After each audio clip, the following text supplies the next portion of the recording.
Canada से मेरे पास call आई 2 बार और बोलते हो मास्टर तुम AK-47 से छल नहीं करेंगे तुम। मैंने कहा बेटा खिलौने वाले तो हमने भी चलाई है और करीब मत आना मेरे, क्योंकि मैं टीचर बहुत बाद में बना हूं। अगर एक शहर से 100 लड़के IAS की तैयारी करने जा रहे हैं तो वो जो 101 वाला होगा ना, उसके परिवार वाले प्रेशर करके भेज देंगे उसे कि तू भी जा, पूरा शहर जा रहा है IAS बनने के लिए। अब हर आदमी तो IAS के लिए बना नहीं, हर आदमी इंजीनियर बनने के लिए बना नहीं, हर आदमी डॉक्टर बनने के लिए बना नहीं। और इसकी सिर्फ एक वजह है कि हमारी एजुकेशन ने हमारे दिमाग को खोलने में नाकाम रही। एक बार एक एजुकेशन इंस्पेक्टर रिसेंटली एक स्कूल में गए, तो इंस्पेक्शन पे गए तो एक क्लास में वो एंटर किए, क्लास 10th में। तो जो लड़का सबसे आगे बैठा था, उन्होंने उससे पूछा कि शिव जी का धनुष किसने तोड़ा? उसने कहा मैंने नहीं तोड़ा। तो उन्होंने टीचर की तरफ घूम कर देखा कि क्या कह रही है। बोले साहब सबसे बदतमीज लड़का यही है साहब क्लास का, इसी ने तोड़ा होगा साहब, इसने हमने इसे इसीलिए आगे बैठाया था कि ये कोई बदतमीजी ना करने पाए साहब। This was said by that. खुद में कुछ नहीं करना, बस चाहिए मुझे ये करना, और इतनी बड़ी बड़ी बातें तुम करो, तुम सिर्फ करो। सबसे मदद मांगना, सबके सामने अपनी दुख को कहना क्या फायदा। हमारे चाचा के लड़के थे, कहे कुएं में कूदो तो नीचे पाताल रास्ता जाता है। हमने कहा अच्छा, बोले कूदो, वो कूद गए। अच्छा कूद गए तो तब उन्होंने कहा वो भी कूदे, बचाया उन्होंने, लेकिन वो जो कुएं में कूदने का भय था वो खत्म हो गया। तुमको किसी कांड को करने में पहली बार भय होता है।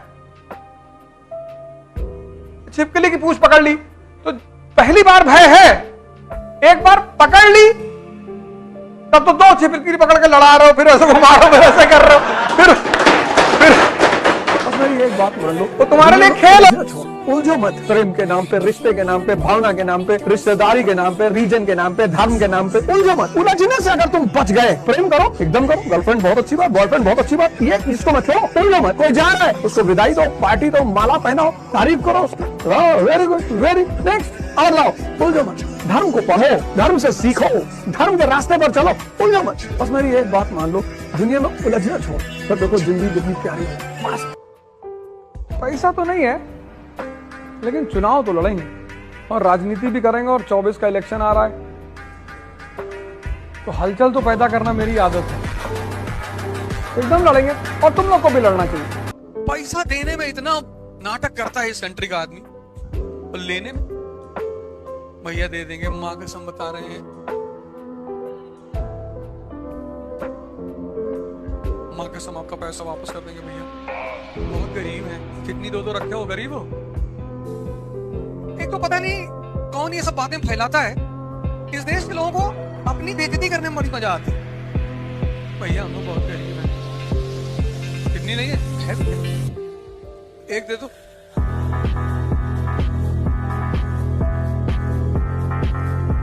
गरीबी का मतलब उत्साह ना हो, शक्ति ना हो, ये सब गरीबी है। पैसा दूसरों के पास है, तुम्हें जरूरत है मांग लो, ना दे रोना, ये रोना, रोया मत रो। किसी को तुम्हारी नहीं देने की इच्छा है, कह दो भैया नहीं देने की इच्छा है।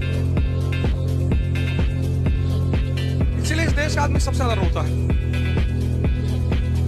सबसे ज्यादा जीवन में सिर्फ एक आदमी है जिसके पास चुनौती नहीं, कम है, वो है चपरासी। CM का चपरासी, DM का चपरासी, SSP का चपरासी, बाहर बैठा हुआ है आस्ती से, जो भी मिलने आता वो उसको भी राम राम कहता है कि और बाबूजी बढ़िया बढ़िया, हाँ है, हाँ है, बैडमिंटन खेलने का, बैठो 500 रुपये। हाँ नहीं बुलाते हैं, अभी तो बैडमिंटन खेल चुके हैं, उसको कोई चिंता नहीं, क्योंकि कोई जिम्मेदारी नहीं। चिंता किसके पास है? जिसके पास जिम्मेदारी है, उसके पास जिम्मेदारी। इसलिए तुम हायरार्की में, सर्विसेज में देखो, जितनी प्रधानमंत्री, उसके सामने कितनी चुनौती। हर आदमी प्रधानमंत्री बनना चाहता है, लेकिन एक दिन अगर प्रधानमंत्री की चुनौती दे दी जाए ना, तो 90% लोग इस देश में हिंद महासागर में समाधि ले लें। जितना बड़ा पद उतनी बड़ी चुनौती। इसलिए हर व्यक्ति को अगर उसके मेहनत में मजा नहीं आ रहा है तो उसे पता करना चाहिए कि क्यों नहीं आ रहा, क्योंकि वहां फिर वो सफल नहीं होगा। दूसरा मजदूर का ट्रेड क्या होता है? उसके लिए समय कीमती नहीं है, उसके लिए पैसा कीमती है। समय तो किसी के साथ बैठा रहेगा, वो चाय पीने बैठा है, 6 घंटा बैठा है। बड़े सारे स्टूडेंट्स ये काम करते हैं, चाय पानी निकले कि मन नहीं लग रहा था, मन भैया मन बड़ा उलझा रहता, डिप्रेशन फील हो रहा है। अरे तो रूम पार्टनर 2 लोग रहते हो, एक बड़ी सी छड़ी मंगा लो इतनी, जब डिप्रेशन फील हो 10 डंडा तुम अपने यहाँ सामने उसके 2 मारे, खत्म डिप्रेशन।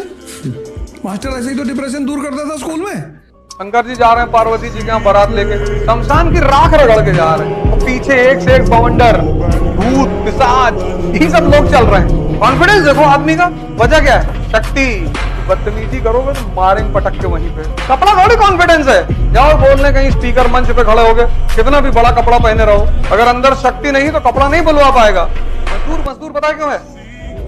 क्योंकि मजदूर को लगता है कि टाइम की कोई कीमत नहीं होती। मजदूर कौन? जिसके लिए पैसा कीमती है। और राजा कौन? जिसके लिए टाइम कीमती है। और टाइम हर आदमी के लिए कीमती नहीं है। देखो चाय भाई की दुकान पे 6-6 घंटा बैठे हैं लोग, 6 घंटा। तुम टाइम कहां लगाते हो?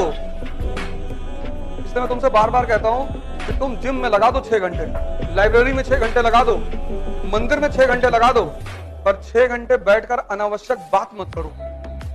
काम तुम सिर्फ वो करो जहां शक्ति बढ़ रही है, किसी भी जगह की, शरीर की, मन की, आत्मा की।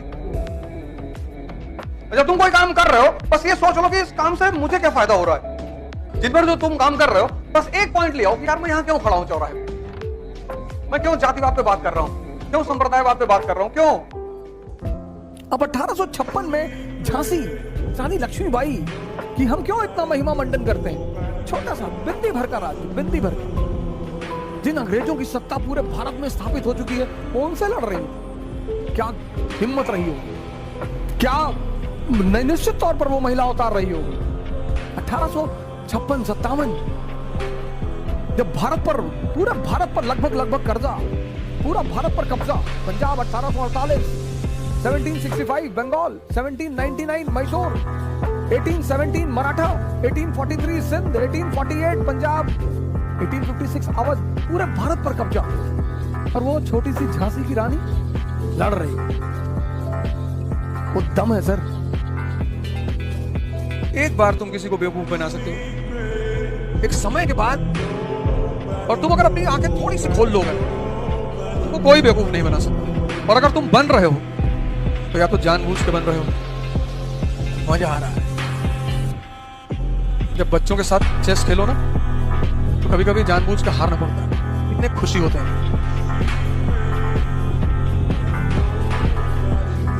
भैया को हरा दिया, पापा को हरा दिया। खुद में कुछ नहीं करना, बस चाहिए ये करना। और इतनी बड़ी बड़ी बातें तुम करो, तुम सिर्फ करो। सबसे मदद मांगना, सबके सामने अपनी दुख को कहना।